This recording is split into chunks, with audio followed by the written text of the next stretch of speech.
आज फिर से मैं स्वयं को एक शक्तिशाली राजा अनुभव कर रहा हूं। महाराज, मनुष्य को शक्ति आत्मविश्वास से मिलती है। यदि आत्मविश्वास है तो मनुष्य स्वयं की और अपनों की रक्षा कर सकता है।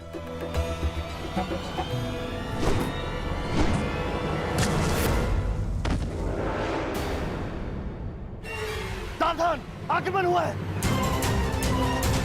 हमारा भाई चित्ताकंक प्रतीत होता है कि हस्तिनापुर ने आक्रमण कर दिया। हस्तिनापुर ने बिना चेतावनी के आक्रमण कैसे कर दिया? महाराज, विगत नरेश सुशर्मा ने आक्रमण किया है। सुशर्मा, इतना साहस, तुम्हें पराजित होना होगा। चलो, सेना और प्रजा को सावधान कर दो। सब युद्ध के लिए तत्पर हैं।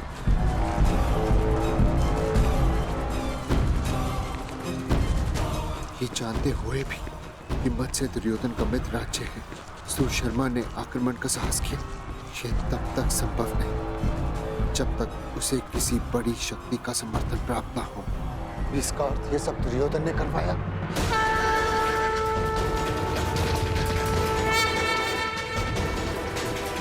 दुर्योधन! युवराज, सतर्क ध्वनि का स्वर सुन रहे हैं आप? हमें उन्हें बताना होगा कि हम मत्स्य पर आक्रमण करने नहीं आए। हमें केवल पांडव चाहिए।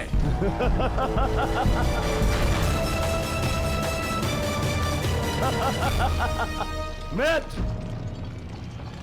उनका सतर्क होना स्वाभाविक है, क्योंकि विराट पर आक्रमण हो चुका है।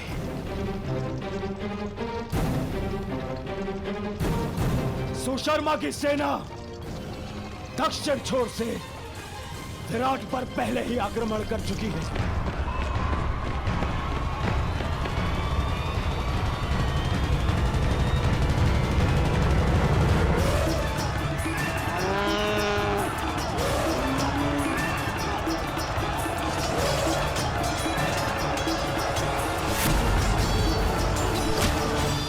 इस योजना के विषय में हमें बताना तुमने उचित नहीं समझा दुर्योधन। मैं हस्तिनापुर का युवराज हूं। मुझे अपनी हर एक योजना सबको बताने की आवश्यकता नहीं है। आज पांडवों के अज्ञातवास का अंतिम दिवस है। विराट नगर के दक्षिण द्वार पर सुशर्मा ने आक्रमण किया है।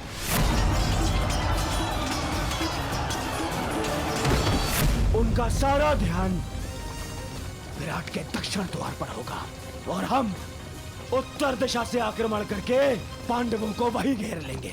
ये नीति के विरुद्ध है। जो राज्य पहले से ही युद्ध में व्यस्त हो, उस पे इस प्रकार आक्रमण करना छल है। ये छल नहीं है,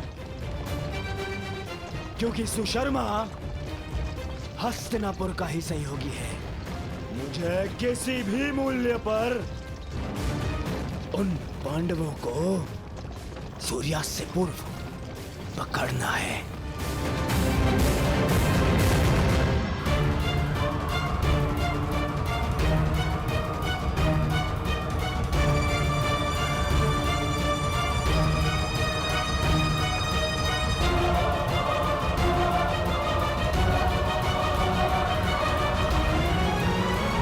दक्षिण द्वार पर आक्रमण की सूचना सुनते ही वो पांडव उत्तर दिशा से निकलने का प्रयास करेंगे। उत्तर द्वार उस दिशा में चले। परंतु उन्हें इस बात का भान तक नहीं होगा कि उनका अज्ञातवास भंग करने के लिए हम वहां पहले से ही उपस्थित होंगे। पहले से ही।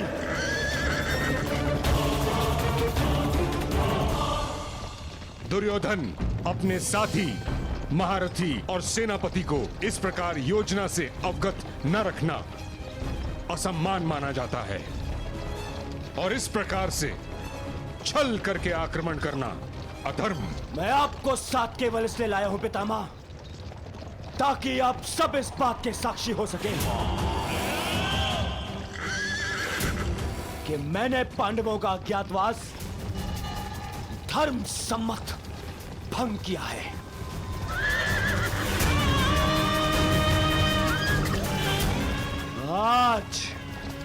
आज वो पांडव यहां से यहीं से वन में जाएंगे अगले 12 वर्ष के वनवास के लिए। चलो सारथी, गति बढ़ाओ, आगे बढ़ो। मामाश्री, आपको अपनी योजना पर विश्वास है ना? मुझे पूर्ण विश्वास है दुर्योधन। पांडव विराट नगर से बाहर निकलने के लिए उत्तरी द्वार का ही प्रयोग करेंगे। देख लेना तुम।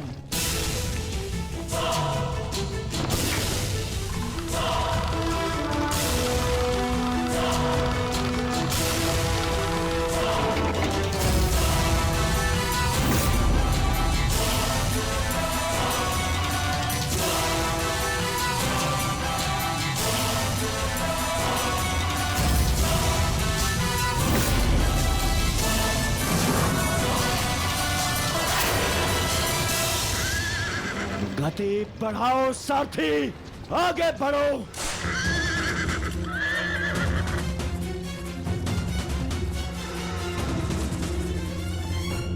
बस सूर्यास्त की देर है,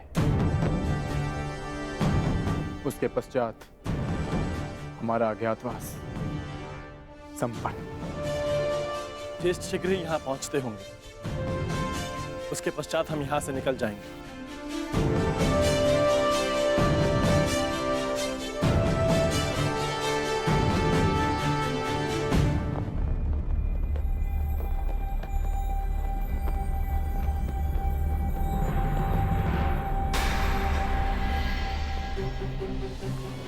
मत्स्य ध्वज को हटाया जा रहा है। हमें शीघ्र ही यहाँ से प्रस्थान करना होगा। नहीं,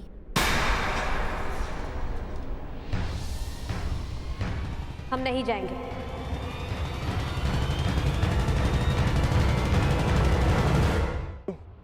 क्योंकि जब हमें 1 वर्ष का अज्ञातवास बिताने के लिए स्थान की आवश्यकता थी, हमने यहाँ पर शरण ली, यहाँ का अन्न खाया है हमने।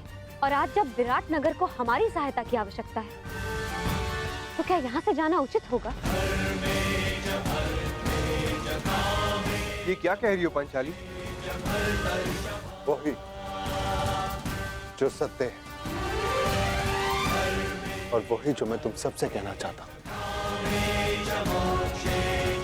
यदि विराट नगर में हमें छिपने का स्थान नहीं मिलता, तो अब तक हम सब पकड़े जाते और फिर से वनवास काट रहे होते। ये समय विराट राज का ऋण चुकाने का। परंतु ज्येष्ठ, उन्होंने हमें पहचान कर सहायता नहीं की थी, उन्होंने हमें काम पर रखा। तो इस नाते वो हमारे स्वामी हुए और बिना उन्हें सूचित किए हमारा यहाँ से जाना भी अधर्म है। धर्म? इसी धर्म के कारण हमें द्यूत में हार मिली। इसी धर्म के कारण आपने फिर से द्यूत खेला। परंतु अब नहीं ज्येष्ठ, केवल एक बार हमारी बात मान लीजिए। पांचाली के खुले काले केशों को देखिए, उस प्रतिज्ञा का स्मरण कीजिए जो हम सबने मिलकर ली थी। अज्ञातवास पूर्ण होने के पश्चात हम विराट नगर को फिर से मुक्त करा लेंगे ज्येष्ठ। परंतु उस कलंक से स्वयं को कैसे मुक्त करेंगे आर्य, कि अपने सहायक को संकट की घड़ी में अकेला छोड़ाए हम? यदि जाना है तो जाकर एक बार विराट राज से कह देते। उनको बताना पड़ेगा कि हम पांडव, वीर पांडुपुत्र कायरों की भांति जा रहे हैं।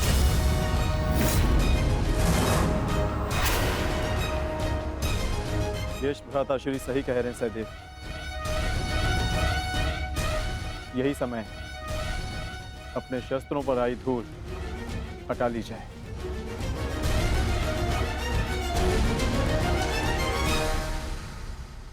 छोड़ो, छोड़ो मुझे, छोड़ो, छोड़ो, छोड़ो मुझे। मैं यहाँ से नहीं जाऊंगी। अपने पिता अपने नगर को छोड़ के मैं नहीं जाऊंगी। परंतु महाराज को बंधक बना लिया गया है और मेरा कर्तव्य है आपको सुरक्षित स्थान पर पहुंचाना राजकुमारी जी। और मेरा कर्तव्य अपनी जन्मभूमि, अपने नगर की रक्षा करना है। हाँ, मैं भी अपने स्वामी को छोड़कर कहीं नहीं जाऊंगी, चाहे सुशर्मा की सेना हमें बंदी क्यों ना बना ले। परंतु हम महारानी हैं, हमारे आदेश की अवहेलना नहीं होगी। देखा सहदेव, एक बालिका युद्ध के लिए प्रस्तुत है, एक महारानी अपने बलिदान के लिए तत्पर है, और हम यदि योद्धा होकर भी उनका साथ ना दे पाए तो भले ही हम इंद्रप्रस्थ पाएं, परंतु कभी भी अपनी आंखों में देख पाने का साहस नहीं कर पाएंगे। आप उचित कहते हैं ज्येष्ठ। अब चाहे 12 वर्ष वनवास में और क्यों न रहना पड़े, हम यहां से नहीं जाएंगे।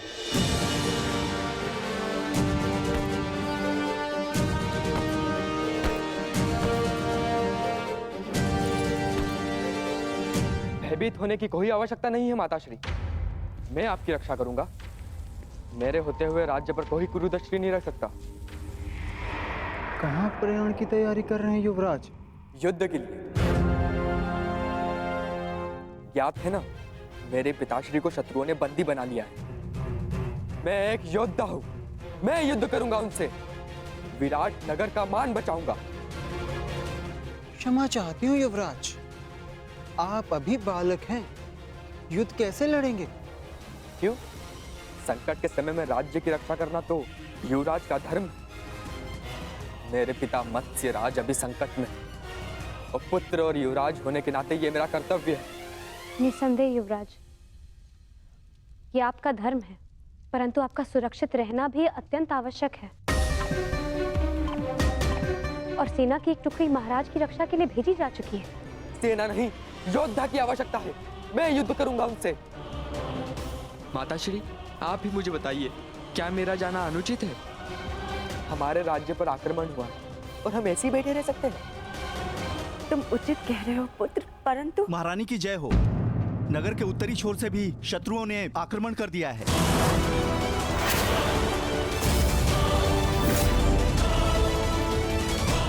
सुशर्मा ने तो दक्षिण दिशा से आक्रमण किया था, उत्तर से किसने आक्रमण कर दिया?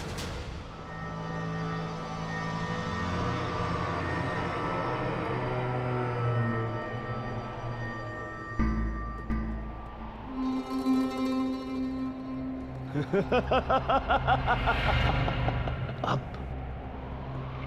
कहां छुपेंगे पांडव पुत्र? आज होगा पांडवों का अज्ञातवास भंग।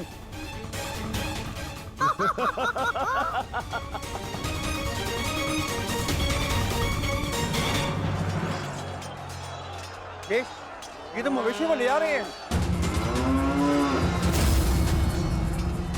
विराट की संपत्ति की रक्षा करना भी हमारा कर्तव्य है। आज्ञा दीजिए ज्येष्ठ।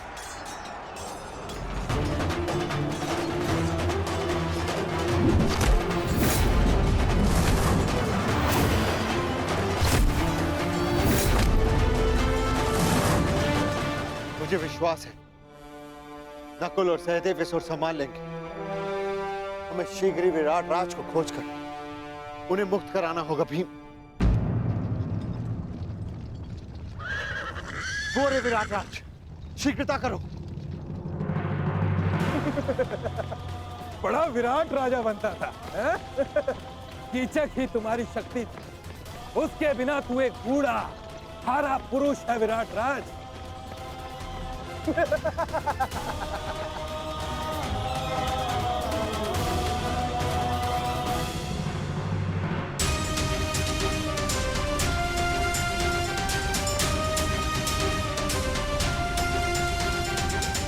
उत्तर ने अपने पिता को इस अवस्था में नहीं देखा। यह श्रेयस्कर हुआ। परंतु सुशर्मा के पुत्र उसे जिस अवस्था में देखेंगे भूल नहीं पाएंगे, क्योंकि मैं सुशर्मा के प्राण ले लूंगा। सावधान भीम, संभल कर प्रहार करना। तुम्हारी शक्ति से तुम्हारी पहचान हो सकती है। संभल कर।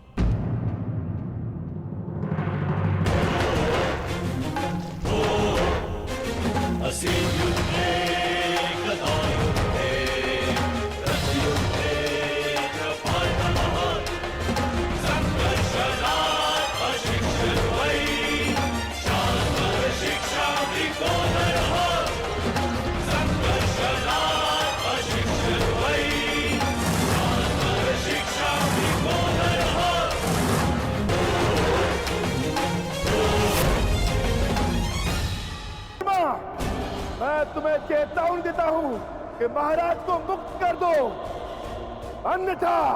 कौन हो तुम? वल्लभ, महाराज का प्रमुख रसोइया। हमारे अभी इतने बुरे दिन नहीं आए कि हम एक रसोइये से युद्ध करें। वैसे अब तुम हमारे लिए भोजन बनाने का अभ्यास कर लो, क्योंकि अब हम यहाँ के नए राजा हैं। सैनिकों, बंदी बना लो इसे।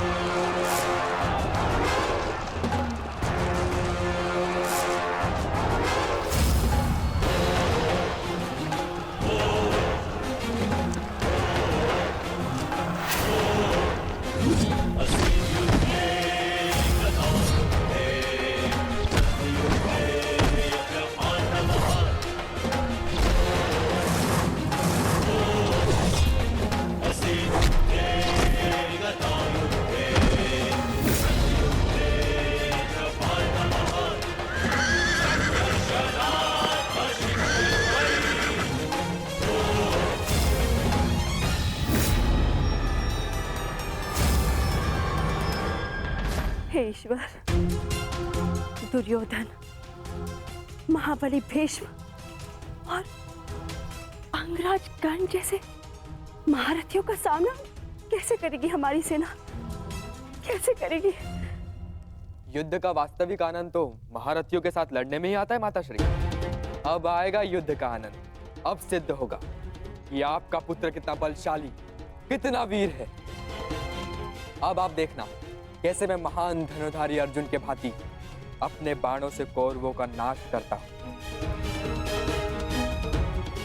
अत्यंत उत्साही मत बनो पुत्र। क्षमा चाहती हूँ महारानी, परंतु युवराज का कहना उचित है। ये कैसी बात कर रही हो सारंधरी? युवराज अभी बालक है, वो भीष्म और कर्ण जैसे महायोद्धाओं का सामना कैसे कर पाएंगे? कर सकता हूं, परंतु एक समस्या है। एक उत्तम सारथी की आवश्यकता है, अन्यथा उन कौरवों को मैं धूल चटा दूं।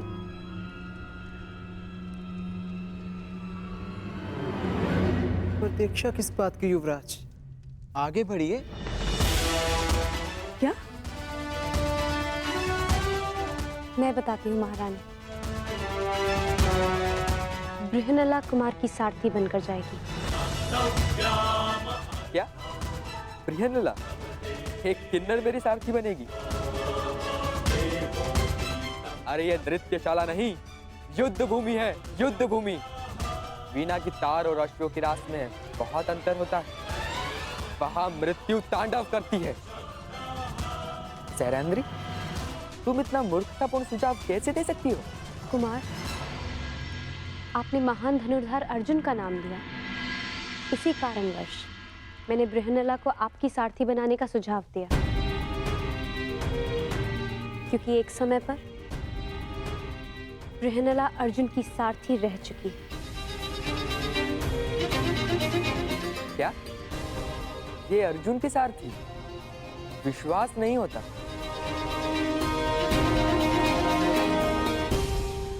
ठीक है, अब कोई और मार्ग भी नहीं। मैं तुम्हें अपने साथ आने की आज्ञा देता हूं। यदि तुम महान अर्जुन की सारथी थी, तो मैं भी तुम्हें अपनी सारथी बना सकता हूं।